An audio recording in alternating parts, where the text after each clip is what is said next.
Rapat kerja daerah LPD Bali tahun 2018 kembali digelar Selasa pagi 6 Februari di Denpasar. Selain rencana kerja, rapat kerja daerah kali ini membahas berbagai hal, salah satunya tentang sertifikasi kompetensi dan dana penyangga likuiditas. Cendekiawan mengatakan, rapat kerja daerah merupakan amanat anggaran dasar dan anggaran rumah tangga. Sebagai bagian proses pelaksanaan demokrasi dan sinkronisasi, rakerda ini sekaligus untuk meningkatkan kinerja LPD ke depannya yang lebih baik. Data per Desember 2017 menunjukkan LPD tumbuh dan berkembang sangat signifikan di tengah perlambatan ekonomi nasional. Jumlah LPD di Bali 1.433 buah, total aset 18 triliun rupiah lebih, tabungan 7 triliun rupiah, dan laba 564 miliar rupiah lebih. Hal ini menunjukkan kerabat Bali sangat antusias memanfaatkan LPD sebagai jasa keuangan berbasis adat dan budaya Bali.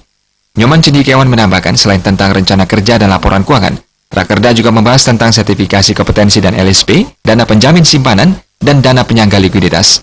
Dari rakerda LPD Bali dapat dihasilkan keputusan terbaik demi perkembangan dan kemajuan LPD Bali ke depan, mengingat tantangan dan persaingan dengan lembaga keuangan sejenis sangat ketat.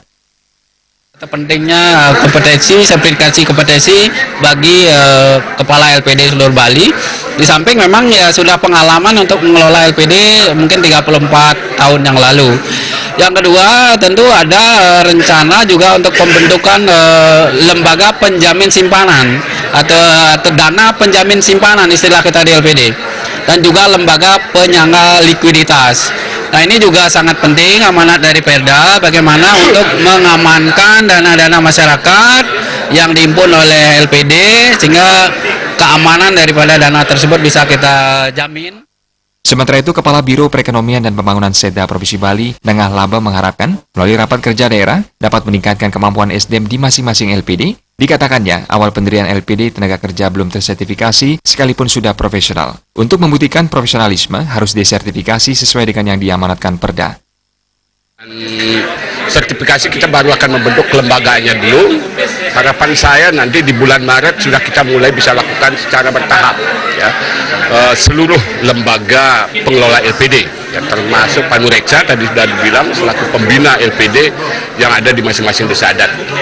Kepala Subdirektorat Pengembangan dan Harmonisasi Standar Kompetensi Kementerian Ketenagakerjaan, Mukhtar Aziz mengatakan, LPD merupakan aset nasional yang harus diberdayakan dan diperkuat kembali. Pihaknya yakin dengan pendekatan kultur yang dimiliki masyarakat Bali, LPD akan bisa jauh lebih baik didukung kemampuan pengelolaan SDM yang memiliki kompetensi di bidangnya. Bahwa ini LPD adalah aset nasional yang berasal dari akar bawah. Ini yang harus kita perkuat, ini yang harus kita berdayakan, dan ini yang harus kita support terus di tengah gencaran gejolak-gejolak yang ada di sekitar ini.